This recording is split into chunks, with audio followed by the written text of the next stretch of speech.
We'll conclude our series, The L's to L, Humanity with Him. And while I'm not going to go over all the previous 6 lessons, as this is lesson 7, I do want to do a quick review or a quick synopsis of lessons 5 and 6.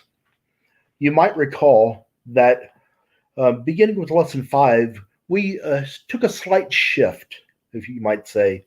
We moved from considering the depth of our feelings for the Father to considering where we place our allegiance.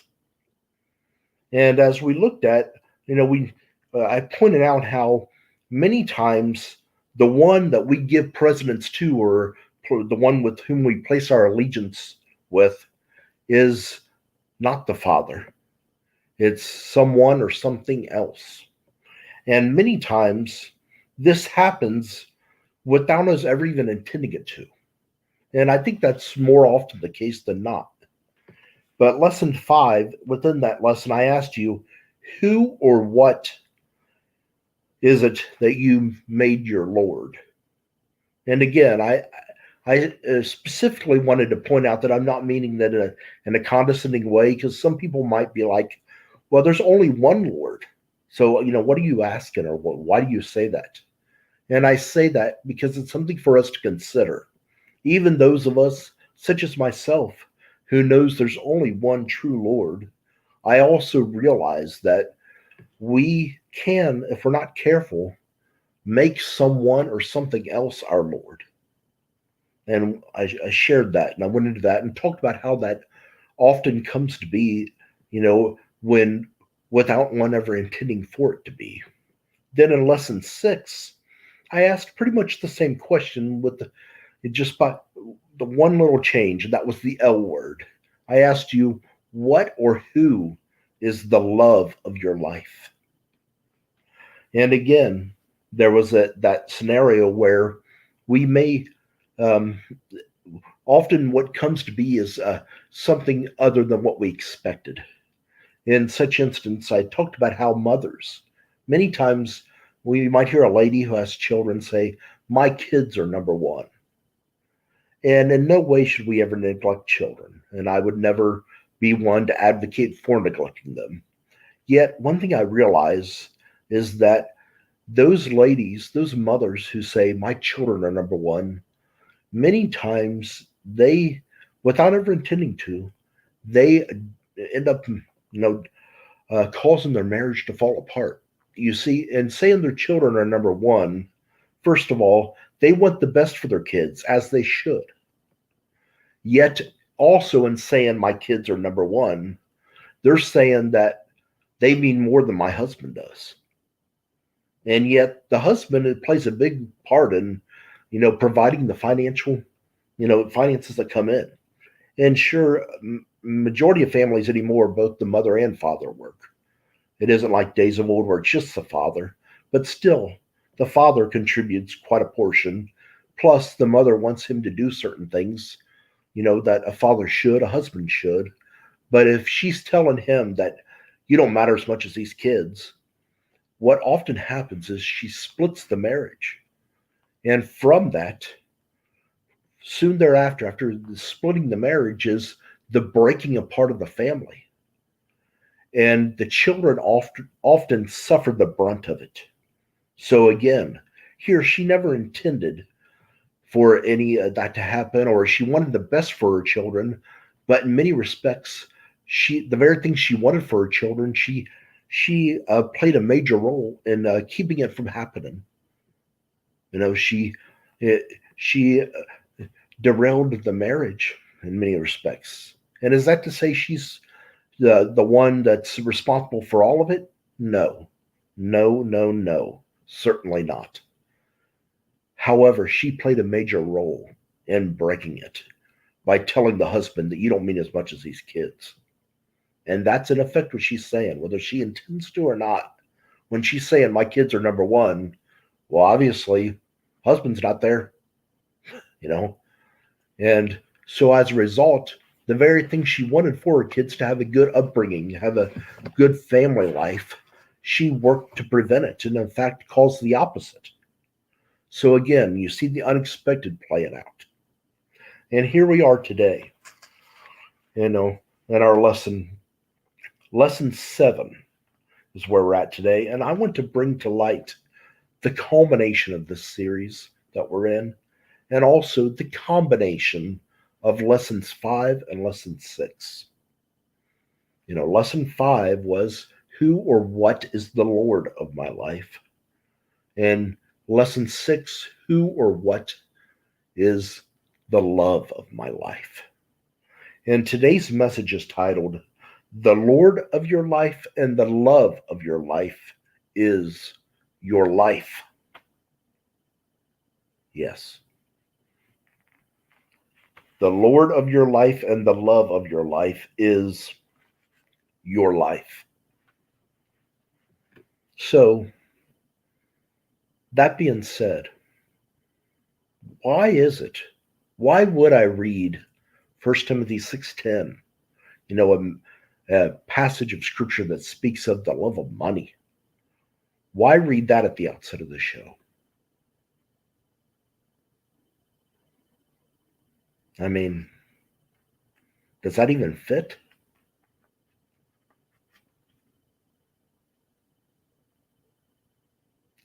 Well, perhaps you might wonder, why would I read that? And if you have any thoughts, and anytime you ever want to chime in, whether you have a question, just want to make comments, what have you. If you're watching us, you'll know that you have a chat box that you can type in any, whether it's an answer to a question I ask or just something you want to ask me. But, you can always contribute to the show, and I certainly welcome that. But that question, why would I read 1 Timothy 6:10? Well, I am going to look to answer this and much more, throughout the course of this message today. But at this moment, we're going to step away to our first commercial break, and we'll be right back. Are you on the edge of your seat and wanting more? Stay tuned as we go on a quick break, and we'll be right back with more Insights to Incite with Brandon Lawson, right here on W4CY Radio and Talk4 TV.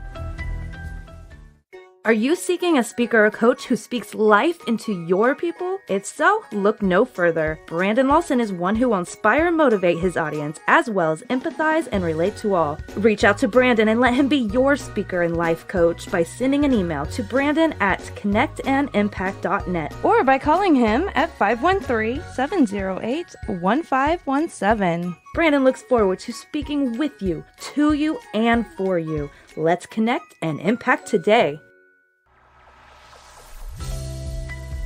Insights to Incite, a real show with real-life messages. This show, which can be found on radio, TV, and our podcast, gives us insight to incite us to action and to excellence. Watch and or listen to Insights to Incite live at 9 p.m. Eastern every Thursday on W4CY Radio and Talk4 TV. Check out our past episodes on iHeartRadio, YouTube, or anywhere you listen to your podcast. Join us each week, and together we will escape the mundane. We are back with more Insights to Incite, so get ready and tune in to listen and watch. Now, once again, let's join Brandon Lawson. So, why is it that I read 1 Timothy 6:10? Why did I read that at the outset of the show? Well, I'm going to read that again and then elaborate on just why I did. But first, at this moment, I want to share the two specials that I am offering this month. The first one has to do with the coaching.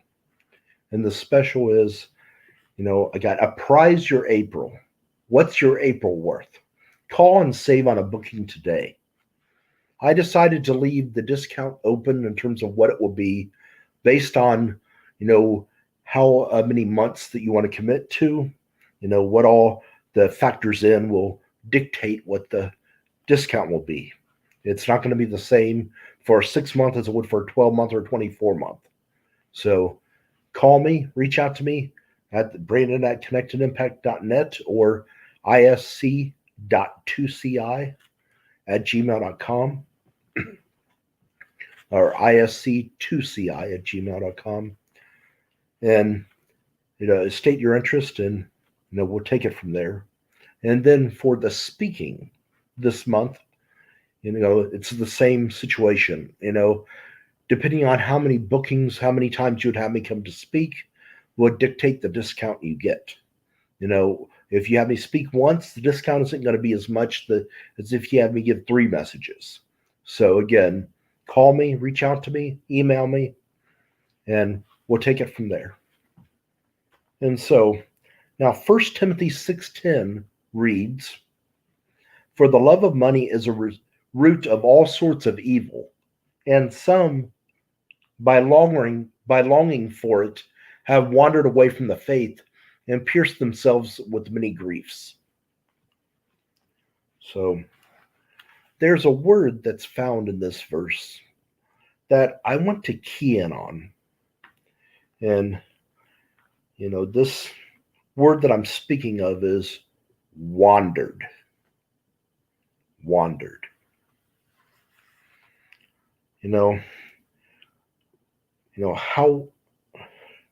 How we, this word speaks of how we often find ourselves doing something other than we intended to do, or arriving at a place that we had never intended to go to, or never intended to arrive at.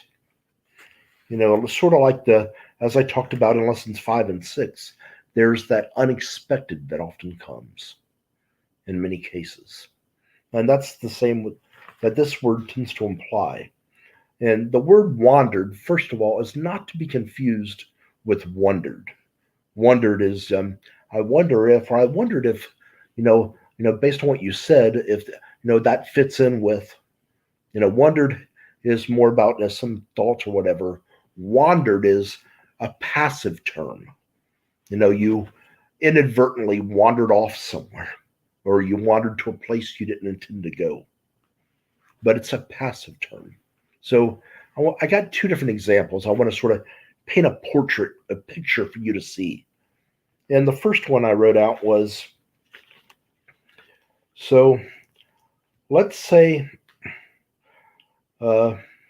perhaps you went for a relaxing day out on the waters. No, you and your honey. And you're in your boat, and you happen to notice the time. You looked at your watch, and you say to your wife, we're going to have to get off that next port, pull off the next port and up to the dock and call it a day, because we're, already about 15 to 20 minutes behind schedule when we wanted to get home. But if we don't, we'll be way past our time. And so, you mentioned that, and then, you get to talking, you're talking about tomorrow and how you're having your kids in. Get to see your kids, their spouses, get to see the grandchildren. And in the midst of talking about this, you mentioned about your granddaughter. You remember back just, over the holidays when you had all the family together, something she did that was so cute. And you start laughing and reminiscing about it. And from that comes another thought. You remember your daughter, something very similar, that she did when she was a child. And you start talking, you're laughing, you're sharing. And then next thing you know, you look up and you say, what? We missed the port. We missed the dock. That right there is a picture of someone who wandered away. They inadvertently missed where they were going to get off at, because they got in conversation. They started talking. They laughed. They reminisced. They had fun, enjoying the memories. And next thing you know, the place they were going to get off at came and went, or you came and went beyond it. Another scenario, and I think we've all been there.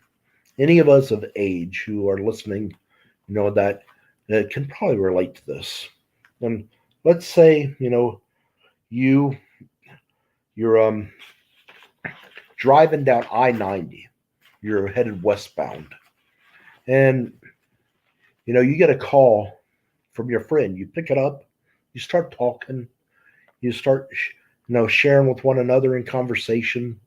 And next thing you know, you're so engrossed in the conversation and the laughter you're sharing with one another that even though you know exactly the directions you need to go, you don't need to look at your GPS or anything or need to listen to it speak to you.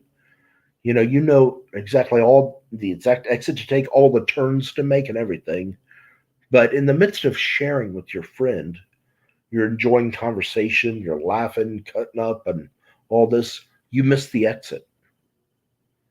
And now, next thing you know, all the traffic on I 90 West is coming to a screeching halt. And that's going to set you back hours, you know. But here, if nothing wrong with talking to your friend, nothing wrong with reminiscing about your granddaughter or your daughter and the fun memories you have. But in the midst of such, that little bit of distraction caused you to miss the exit you're going to get off at, caused you to miss the dock you're going to pull up to. Then, next you know, one thing leads to another. Yes. One thing leads to another, you find out. And, so can you see that? Do you see how that plays itself out? I mean, right there, what I just described is a picture of life. It's a picture of what goes on. And within that, there's also something else it's a picture of. I mean, yeah, this is life as we've come to know it. One thing happens and we miss something, then that leads to something else. And then, that creates this uh, result, and then that creates another. There's a ripple effect that spreads out. But can you also see something else here? What else is this a picture of?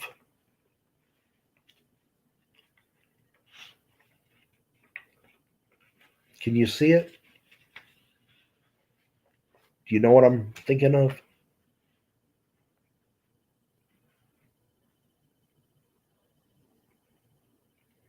There's something else that happens in a similar fashion. And what I'm talking about is sin. Yes.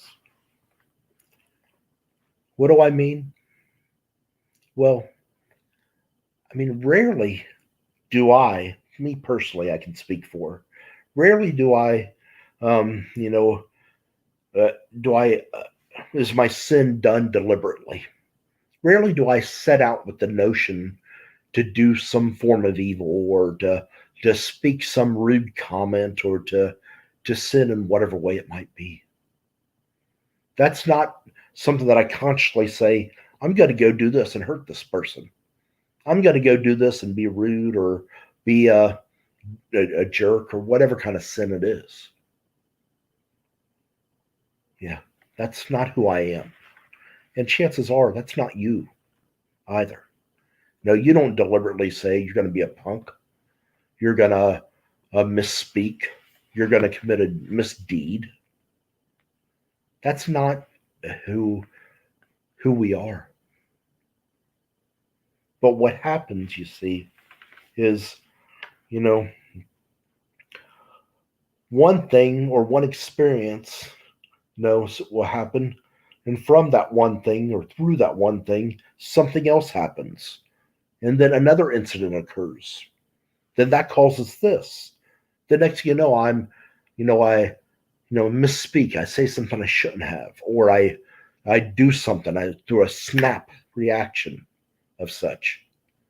But it wasn't something that I set out to do. I didn't have that in mind that this is going to play itself out and this is how I'm going to be. No.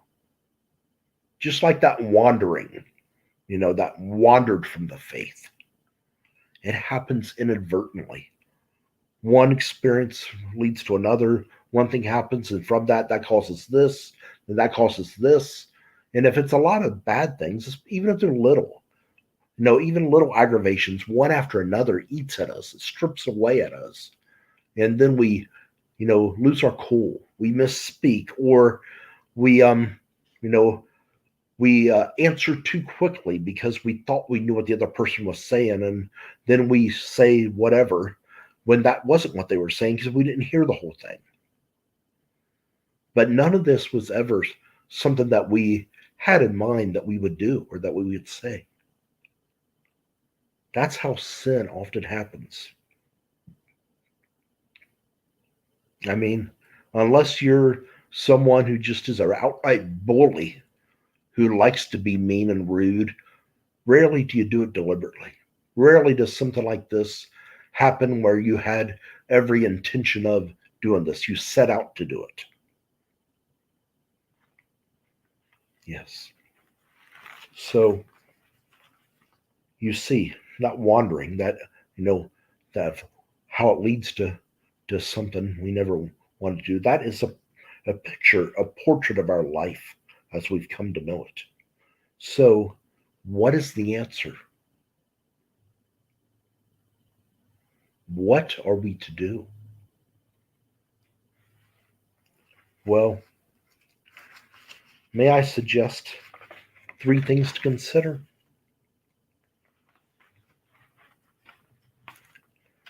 Friends, we may want to consider these 3 thoughts. And as we consider them, I want to highlight some common obsessions. Yes. There's 3 obsessions I want to highlight here. And these are common obsessions that obstruct and destruct. Yes. The first one is beauty. Beauty. Yes. This word accounts for more money than you and I spend on our housing. Yes. The cost of your mortgage might be real high. The cost of your rent might be pretty steep. But chances are you spend more money on beauty than you do on your rent or your mortgage. And this is not exclusive to those who no longer have a mortgage. We're talking about those who have a loan on their house or those who pay rent. On average, you're going to spend more money on beauty than you do on your housing. And why do I say that, or where am I coming from? Well, when you consider, whether it be cosmetics, hairstyling, the wardrobe, certain diets you go on, buying specific foods or supplements, or you have plastic surgery, or another type of surgery. I don't know the actual term, I can't think of it at this point, but it's like a gut or belly surgery where you have them do an operation that shrinks the amount that your stomach can hold so it can't grow out any bigger. But through all these, and there's plenty others you can point to, but when you look at all the expenses involved in this, you and I spend more money on beauty than we do paying for the dwelling we live in. Yes. Beauty and attraction, sadly, rules our lives. Yes. And it rules the world. Yes. The second obsession is popularity.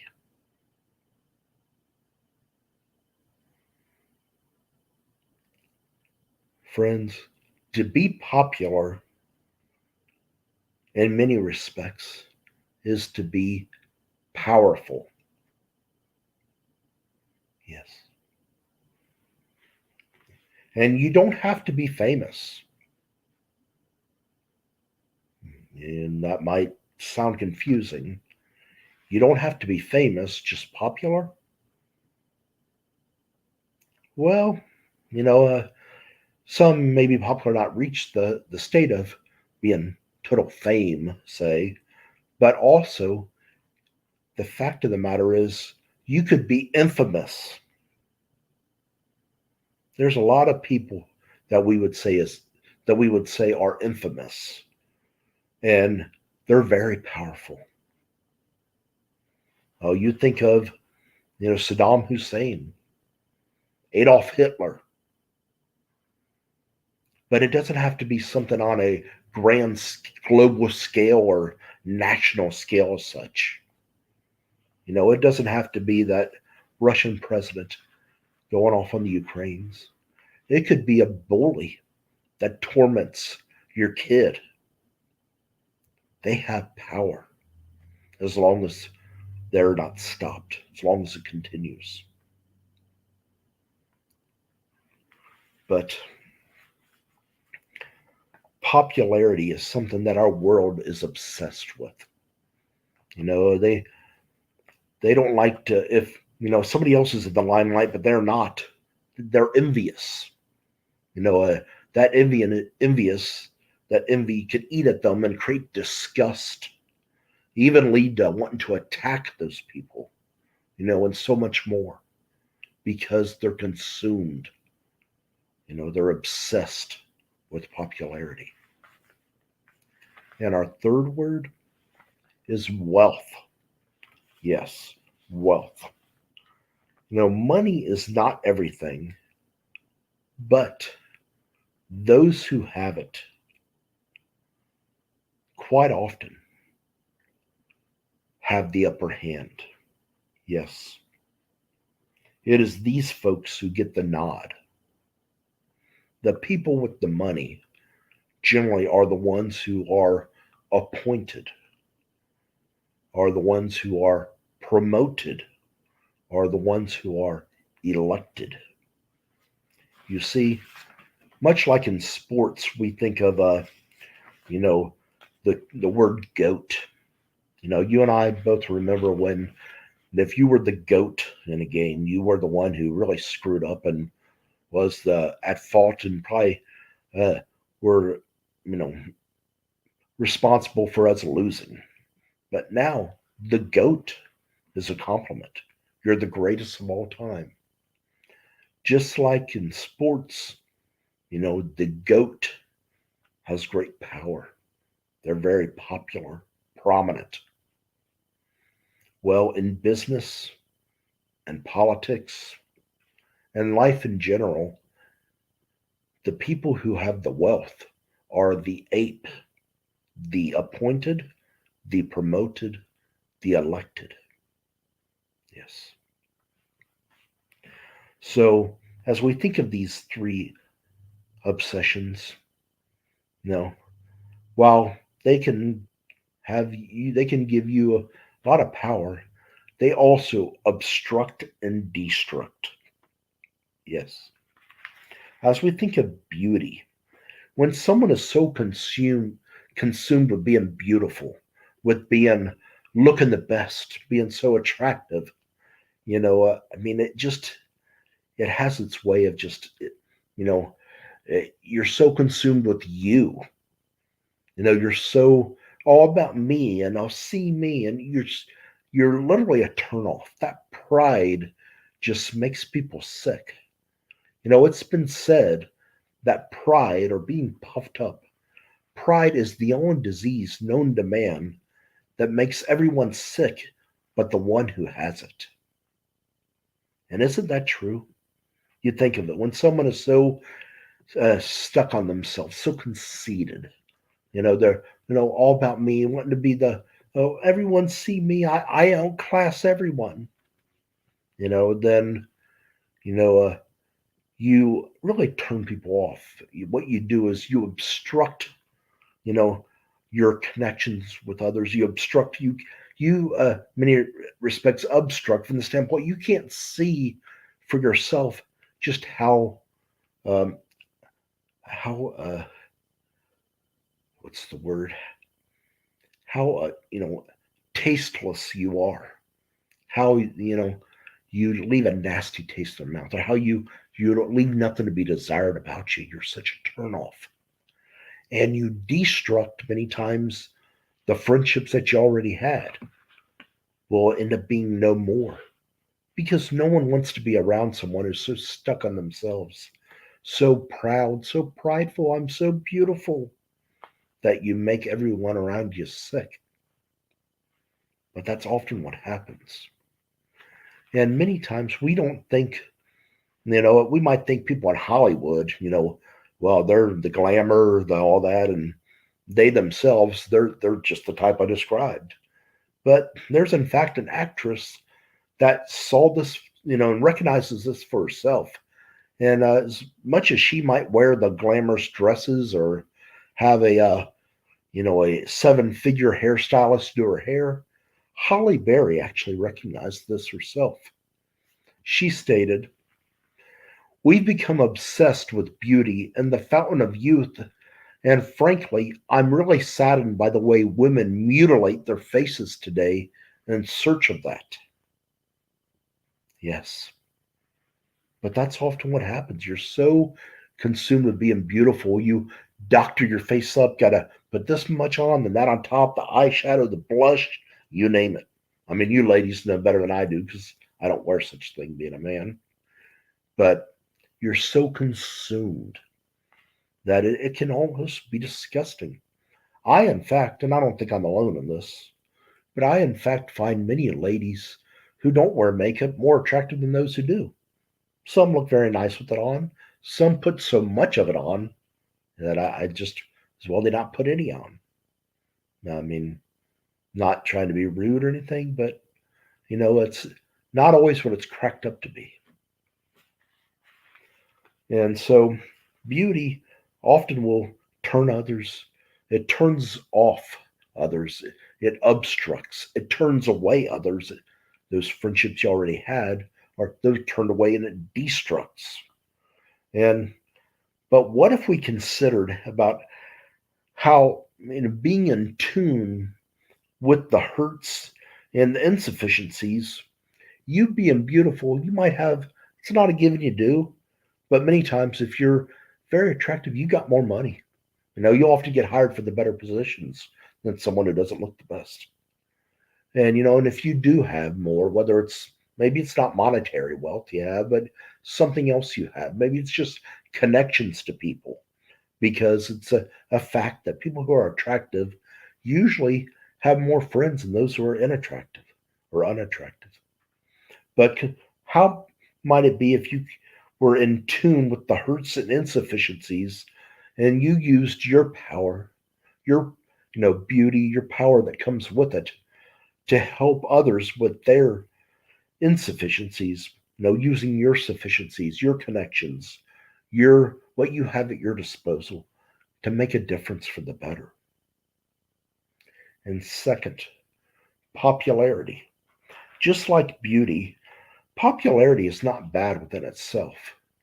However, when you attain the ranks of the powerful, the prominent, do not abuse it. Do not abuse others with it. I mean, we find in Scripture that's what was happening. In the Old Testament, we see this. And I'm going to actually grab my Bible and turn to this to read about this. But, as I look up this passage, it was Abraham Lincoln who also noticed this. He stated that nearly any man can withstand adversity, but if you want to test a man's character, give him power. See what he does with it.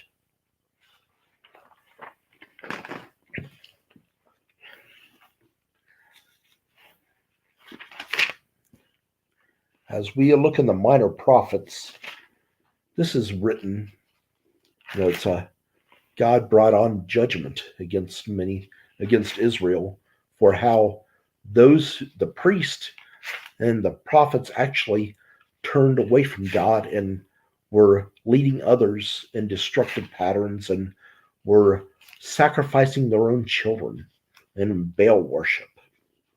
And here we look at in Micah chapter 3. This is just one section that points to this.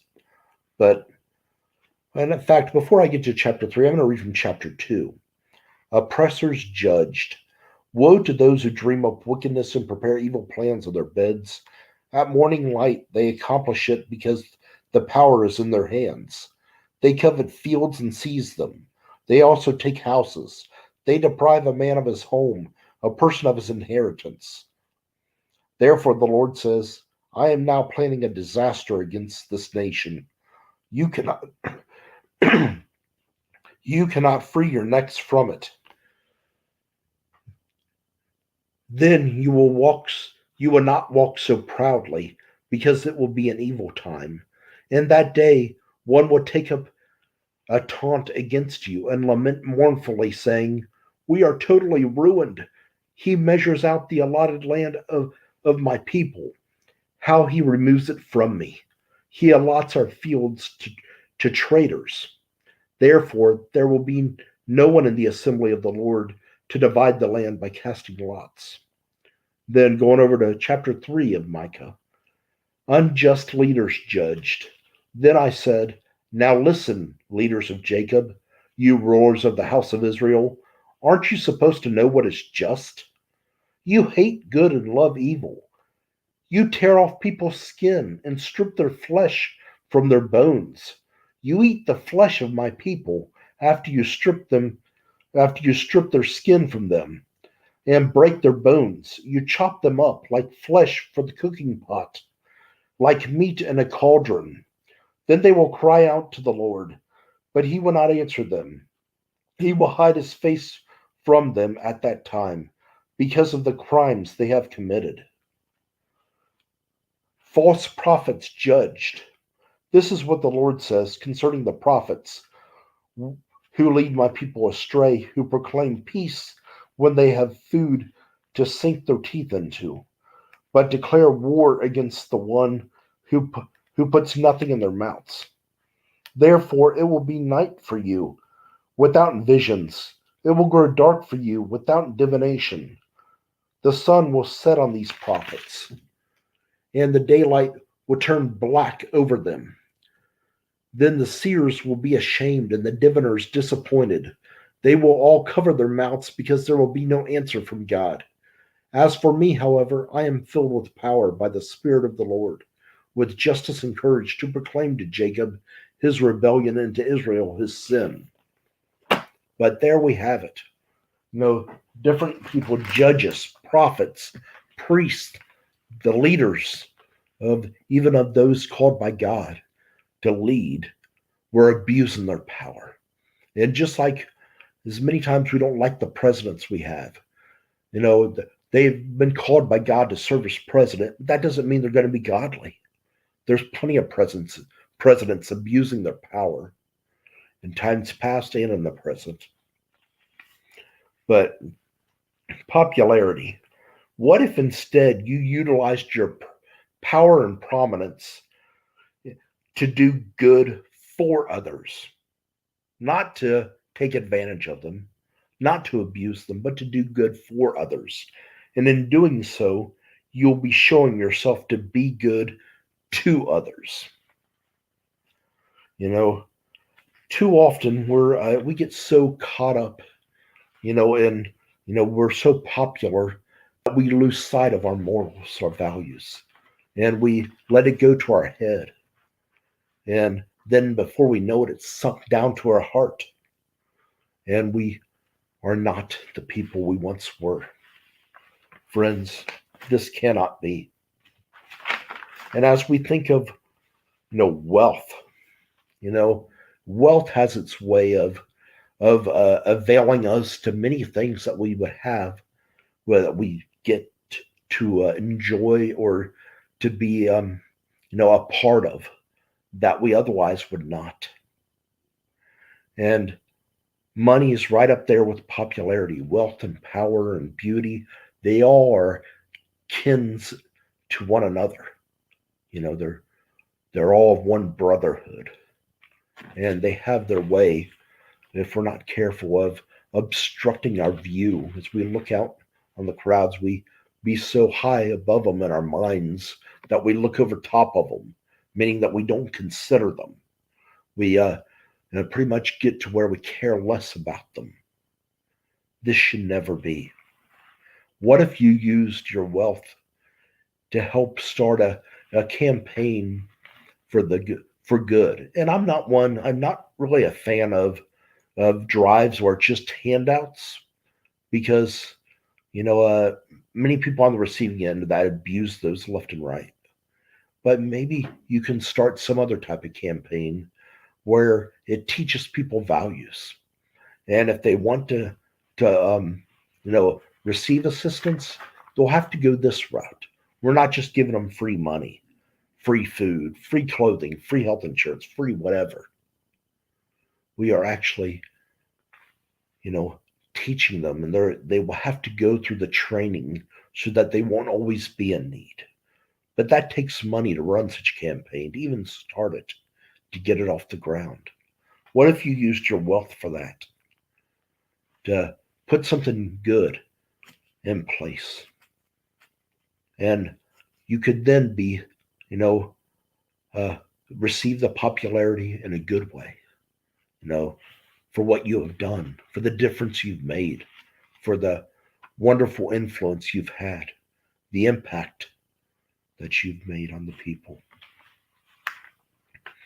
You know, friends, this is so often we lose sight of this. And, no, it's sad.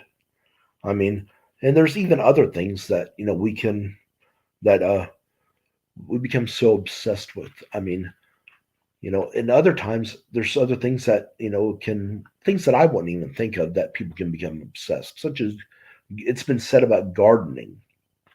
You know, gardening, it's said, do we have that? There we go.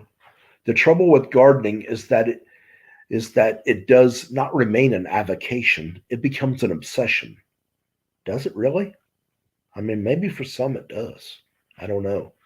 But I think, you know, what I do recognize is more in line also with what Laura Conrad said. Now, she noted people are just obsessed with other people's lives. And then she went on to say, I don't know whether it's a kind of way to escape their own or something to follow. I really couldn't tell you. But I have seen that. People become obsessed with the other people's lives. Many times it's the ones who don't have what the beautiful ones have, or what the popular ones have, or the wealthy ones have. They become obsessed with it because they long for that. And how about using your power, your prominence you have to show others the way? Friends, you know what? This has been this series has been largely tried to point to how we can many times look past the Lord. Never really intending to, but often we do, just through the uh, the way of life, as one thing leads to the next, or we get caught up in this or whatever it is, and we lose sight of that. And I haven't really talked a lot about how God comes into play in this. Yet at the same time, I think it's important, worth noting. Do we have that slide there, Jason? That one that talked about, the purest form of love? Yes. Think of the purest, most all consuming love you can imagine. Now multiply that love by an infinite amount. That is the measure of God's love for you. I mean, can you imagine that? I mean, if you just tried to wrap your mind around it, I don't know that you could. I know I can't. I mean, for one, when you talk about an infinite amount, we all know infinity it goes on and on and on. There is no end, and it just spreads out, and there's again that all encompassing. What if God was our life? It was in the lesson 5, 2 lessons ago. I was doing a message, and I spoke of how many times people would say the Lord. You might hear it say the Lord comes first, then my family, then work, then friends, or whatever. But that's not really the way it needs to go. Or otherwise, when you move to family, to work, to friends, God's not in it. Really, God needs to be all encompassing, where He's saturated throughout every aspect of our life. So don't think of it as a vertical step as much as a horizontal, where God is prominent in dwelling in every bit of it. He's saturated in all of it. All of it is drenched with him. If that was the case, then God would be our life. Friends, we're going to step away to our second commercial break, and then we'll be right back. Wow, that was insightful. Stay tuned as we go on a quick break, and we'll be right back with more Insights to Incite right here on W4CY Radio and Talk 4 TV. Are you seeking a speaker or coach who speaks life into your people? If so, look no further. Brandon Lawson is one who will inspire and motivate his audience, as well as empathize and relate to all. Reach out to Brandon and let him be your speaker and life coach by sending an email to brandon@connectandimpact.net or by calling him at 513-708-1517. Brandon looks forward to speaking with you, to you, and for you. Let's connect and impact today. Insights to Incite, a real show with real-life messages. This show, which can be found on radio, TV, and our podcast, gives us insight to incite us to action and to excellence. Watch and or listen to Insights to Incite live at 9 p.m. Eastern every Thursday on W4CY Radio and Talk 4 TV. Check out our past episodes on iHeartRadio, YouTube, or anywhere you listen to your podcast. Join us each week, and together we will escape the mundane.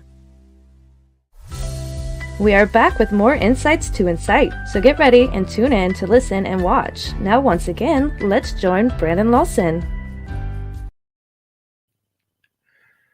So we're coming to the close of today's broadcast, and as well as the close of this series, the L's to L, Humanity with Him. Next week, we begin a new series, and I haven't quite decided what it is I'm going to do. I have some thoughts in mind of which route I'm going to go, but there's some options I still need to finalize which one I'm going to choose. But we hope you do join us, and we're glad you came today, and would love to see you each and every week. We're here at 9 p.m. Eastern every Thursday. And real quick before I go, as I always say, excuse me, as I always say, I recognize that you and I will never see everything eye to eye.